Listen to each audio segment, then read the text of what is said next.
ถ้าเจ้าอยากเทรดมีกำไรเห็นบ่กราฟมันกำลังเป็นเทรนขาลงงามๆแบบนี้เนาะอย่าไปสวนเทรนเนาะจัดไปเลย20 เหรียญขายเลยขายเลยขายเลยถ้าเห็นแบบนี้ฮะขายเลยเห็นบ่มันเป็นแดงงามๆแบบนี้เนาะเราอย่าไปสวนเด็ดขาดเนาะแมนสีแดงแบบนี้จะไปซื้อเราบ่ได้เนาะเราต้องตามเทรนมันไปเนาะมาเบิ่งกันเอาเดี๋ยวนี้ออกไป20 เหรียญเนาะตามเทรนไว้ก่อนเนาะถ้าอยากมีกำไรตามเทรนไปเลยเนาะอืงามๆเนาะงามๆบอกเลยออเดอร์นี้หวานเจี๊ยบออเดอร์นี้นะวิสุดท้าย3 2 1นี่เห็นบ่กำไรงามๆไปกันต่อเนาะถ้าว่าเทรนงามแบบนี้เนาะเอากำไรไปเลยอืมงามๆแบบนี้เนาะงามๆเลยแบบนี้นะ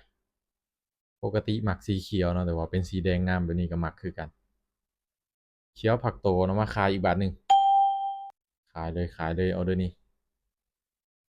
เพราะว่าตลาดงามแบบนี้จอบเอาจัก2-3ออเดอร์ก็ได้เนาะนี่ดีดลงมาเนาะลงมาต่อเลยจัดไปแบบนี้จัดไปจัดไปโซโลนาเนาะตอนนี้กำลังเป็นเทรนขาลงงามๆเลยงามมันงามแม่นบ่แต่ว่าบ่แม่นสีเขียวเนาะสีแดงโอ้แดงก่อนแดงก่อนบ่ว่าสิขึ้นผักโตเนาะโอ้เอากำไรไปซ้ำเอาเลยดิเช็ดอึ๊บโอ้โหผักโตจ้อยเนาะมา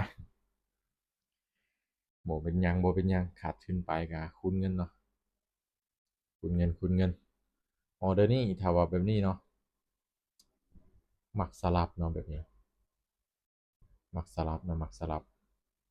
ว่าตามขายได้บ่ตามเทรนได้บ่ได้นะแต่ว่าจะตามซื้อเนาะตามซื้อ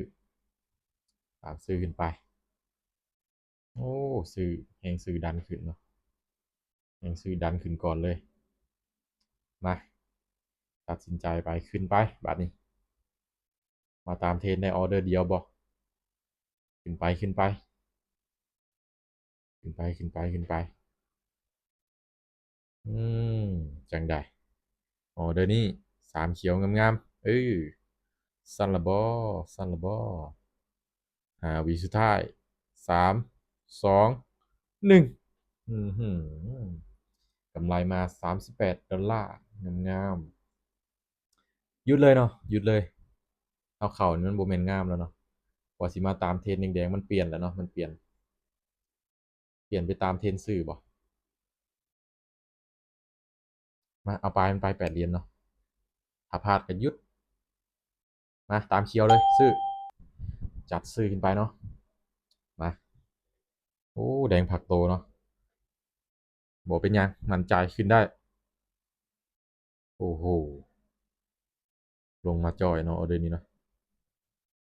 ถ้าว่าพลาดก็หยุดเนาะกำไร30 เหรียญก็พอเนาะวินก็หยุดคือกันเนาะขึ้นมาได้บ่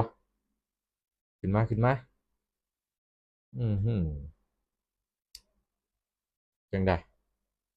จังได้เรียบร้อยเนาะเอาเดือนนี้ปั๊บโบปึ๊บเนาะโอเคหยุดเนาะงบ200เนาะกินนี้เนาะกำไรขึ้นมา38แต่ว่า8 เหรียญนี่ไปเมื่อกี้นี่พลาดเนาะเหลืออยู่30บ่เป็นหยังเนาะ30ก็คือกำไรเนาะโอเคสำหรับคลิปนี้ก็เทรดให้เบิ่งเป็นกรณีศึกษาเนาะมาเทรดตามเทรนให้เบิ่งเนาะแต่ว่าเขามาตามเทรนแล้วมันปรับเปลี่ยนหน่อยหนึงก็เลยออกจาก2-3ออเดอร์ก็หยุดเนาะ